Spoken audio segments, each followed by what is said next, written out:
I just want to go through how I've removed the gas tank to work on the fuel pump for this WR250. This is a WR250 X model.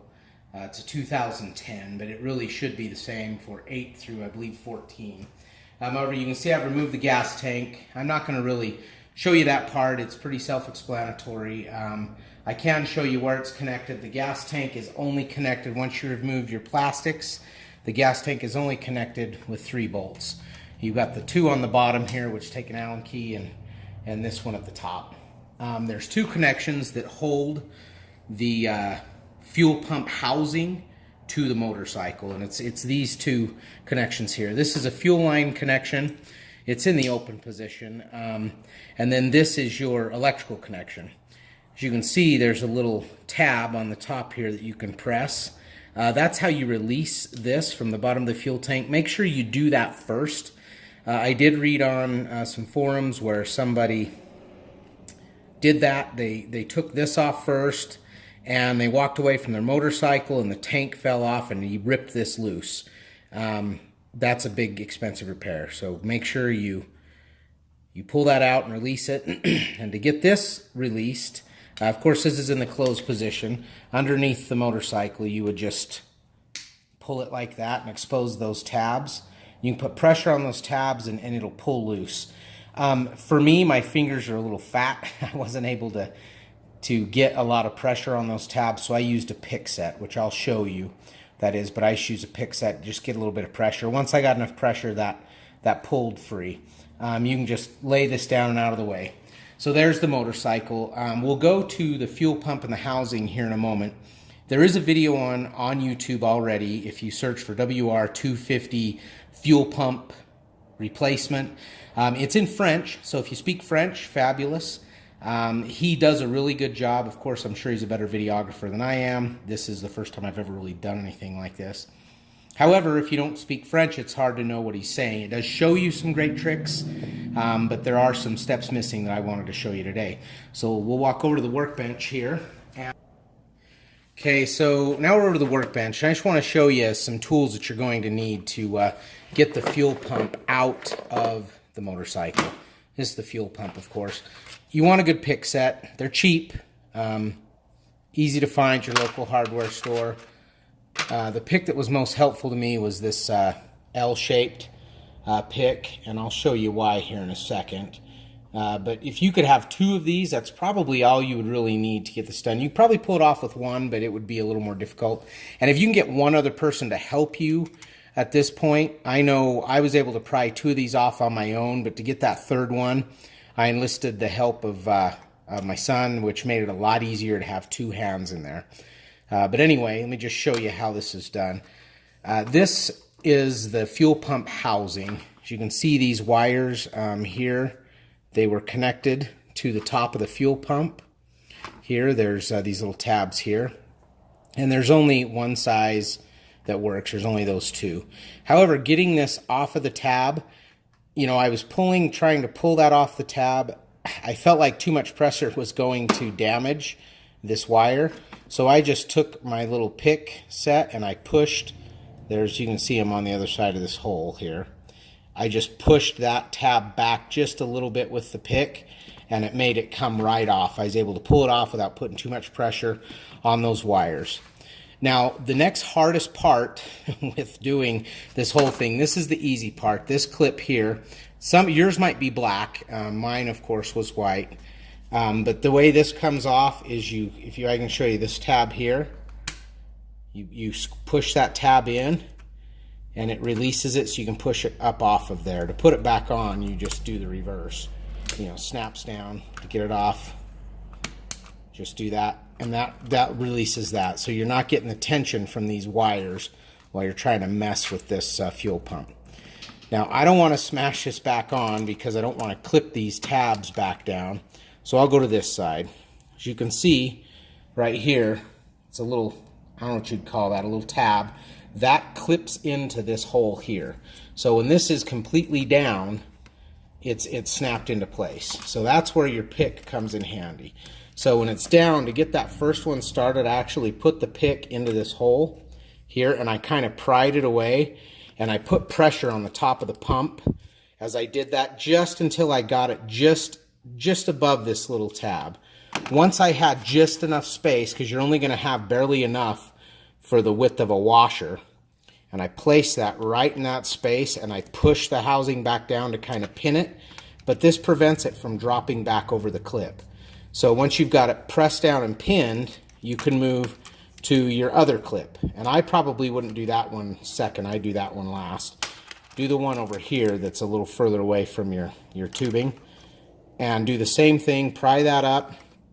Again, this is where two hands help, because I was trying to keep a finger on the back side on the washer that was here to try to prevent that from snapping back down on the tab I worked so hard to get loose. So while you're doing that, you pry that up, get a washer in there, and then do the same, then push it back down to jam those washers in place, and then start working on this side. And once you just barely get it up past the tab, it will do that. It opens right up. You're able to pull the fuel pump out, as you can see. This filter was here. There's a little notch in the plastic. That's where that fuel pump went in like that and sat up inside the housing. Okay, so you're able to bend this back, get the fuel pump out, and there's a washer here, if you can see, right on the end of the fuel pump. That'll actually stick up inside the housing. Just use your pick, pull that out, and I like to put it back on my fuel pump so I don't lose it. And the same thing with my motorcycle. When I'm taking anything apart, I screw the bolts and screws back into the holes where they go, rather than try to keep them laying around somewhere, because that makes me not lose the screw, and I also know what it belongs to. So anyways, this is the old fuel pump, the one that is not working. I did order a new one that should be here shortly. Once I get that new fuel pump, I'm going to go back together, show you how this goes back together. Again, the video to show you how to put this back together is actually really good. And it's the one where the guy speaks French. Again, search for WR250 R or 250X fuel pump replacement. And like I said, he speaks French, but he's a much better videographer. And it does go into pretty good detail on how to push all this back together and how to put your new fuel pump back together. I will show you mine. Then again, you watch both of them, you'll have more arrows in your quiver. Thanks. Okay, I decided I would just mute the sound that was originally with this video. I was in a very noisy environment. Anyways, you can see in this video I did receive my new fuel pump. And so what I'm doing here is just I looked at the different filters that came with the fuel pump, and I'm pulling that, looking at the gasket, the rubber gasket that was on the old fuel pump, putting it on this one. I'm actually trying to see how to get this fuel filter. Guess what you call it, that bag that just filters some of the fuels that's drawn into the pump. Just trying to see how to get that back on.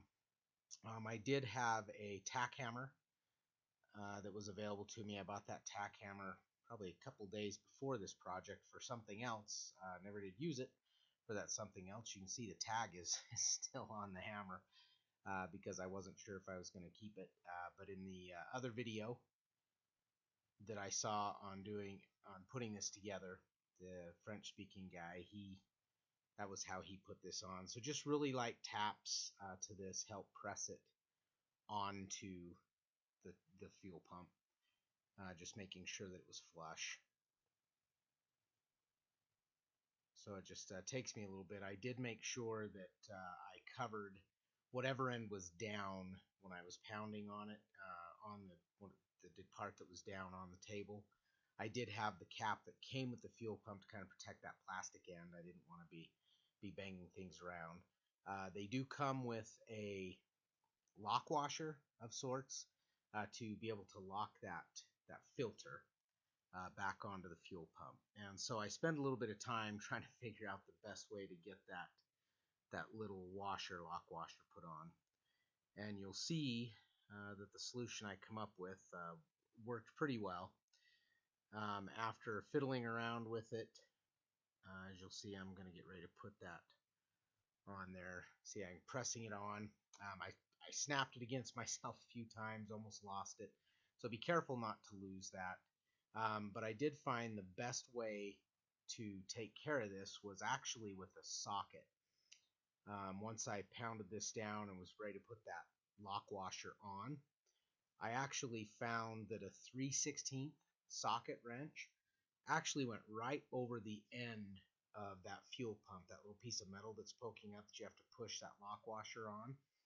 So that 3/16 socket went right over the top of it. So once I was able to brace that lock washer onto the pump, I used that socket to kind of put pressure on it. And I used my little tack hammer, as you can see right there. It's a 3/16 socket, and it fits right onto that metal piece poking up. And so I was able to put that lock washer in place, press that socket on top of it, and pound it on, which was just way easier than trying to use needle nose pliers or any other way. If someone else has a good idea of how to do that, let me know. I'm open to anything. Like I said, this is the first time I'd ever done this. I'm not necessarily a mechanic. Like I said, a lot of times somebody with experience watching this probably also sees that I'm not using all the proper terms, but I wanted this video to be accessible to all levels and just so you could learn from some of the mistakes I made.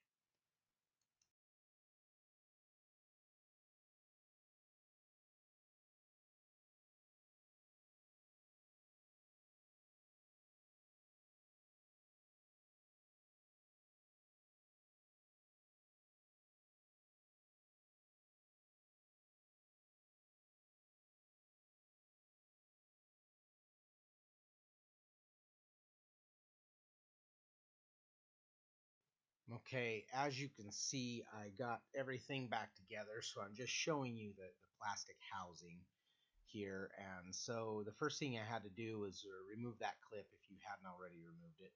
That little piece is just clipped onto the side of the pump, the housing. If you leave that little piece in place, it actually gives you less flexibility. Those wires, you kind of tug on those wires when you're trying to pry the housing back far enough to push the fuel pump back inside that housing. So as you can see, I disconnected the wires from the top. There was a little tab that was holding the wires in place so that it let me kind of bend that housing around and flex it enough to squeeze the new fuel pump into it. As you can see, there's a little notch on one side of that housing, and that's the side that the filter goes. As you can see, as you slide that fuel pump back up inside the housing, and again, make sure that little rubber gasket is on the fuel pump before you slide it in there, which I had shown a couple times, but in case you missed it. And so now I'm just trying to push that back together. You have to make sure that the upper part of that housing is all the edges are on the outside of the lower part of the housing so you can snap it back together. It'll almost feel like, it feels like at some points you're going to bend that so much that you're going to bend something or disconnect something. But I was really surprised at how robust it was. So once I was able to line those things up, the top part of that housing slid right back down over the bottom part of the housing and just snapped right into place once I put some pressure on it.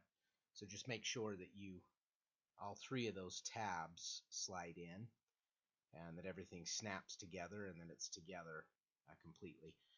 Once you know that those tabs are all snapped together, as I'm showing you, then you know that you're ready to snap that outer, I don't know what that piece is I'm working with right now, I don't know what that's called, but it had a little bit of a wire housing on it, so I just snapped that back into place, and then just put the wires, the blue and the black wire there, back onto the fuel pump itself. They each only go in one spot. It's really easy to tell which tab goes where because they're different sizes and they do not cross fit. So it's really hard to mess that up. So once I snapped that on, I was good to go and good to start looking for the gas tank to get it back up on the bench and start putting things together.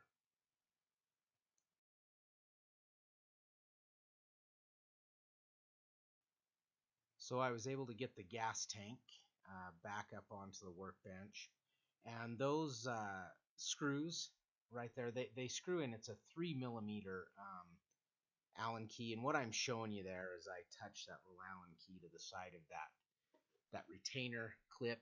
There was some lettering on it just to kind of show you the angle that goes on there. You really can't mess it up, even if you don't keep track of which way the pump went in the tank or how that outside retainer was on the tank. There's only one way to screw it in. If those holes will only line up one way, and that pump will only fit one way into that. So once the holes are lined up on the tank, and you line that up with the pump inside, there's only one way that it fits on, so you really can't put it on incorrectly. It just won't let you. Nothing fits. So what I was doing here is I walked back to my motorcycle just to make sure that I had everything in place that I thought was there. As you can see, there's a little gray cap on the end of that tube. That's a cap that I put on there just to protect that. It's actually a little protective piece that came off a shelf that I had in my garage. So I just noticed it fit and stuck it on there so that I didn't get anything inside that line, that fuel pump. As you can see, I'm sliding that ring around until it fits around the pump how it's supposed to. And then once I do that, I go ahead and just fit the ring right back to the gas tank, and I start screwing in all the screws. Of course, I screw them back in a star pattern, just so I'm not screwing them around in a circle, so that you get even tension throughout, kind of like the way you'd put a wheel on a vehicle.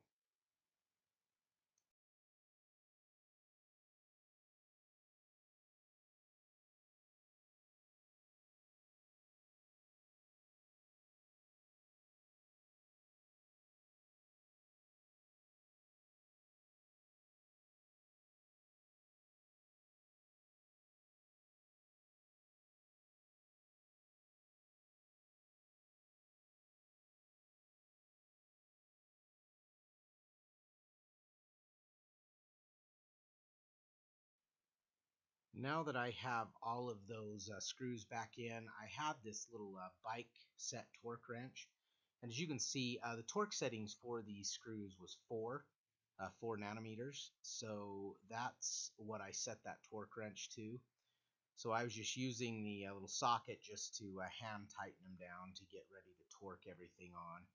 And so if you torque all those down at 4 nanometers, you know that you've got the right torque setting and you're not over tightening or under tightening anything. And that torque setting I actually saw in the owner's manual for this motorcycle, and it was also on that other YouTube video about replacing the fuel pump, the one I've talked about several times in here, the one that's in French. And I could tell he showed the 4 in his manual, and then I saw that he had set his little torque wrench to 4. So that was where I got that setting. This is pretty much the end of the video, so I really appreciate you watching. Hopefully this helped you. Like I said, I'm not good at this. It's the first time I've really done a video or anything like this, but I just wanted to see if I could make this job easier for someone else, and hopefully you saw some tips on here that might help you do your project. Good luck.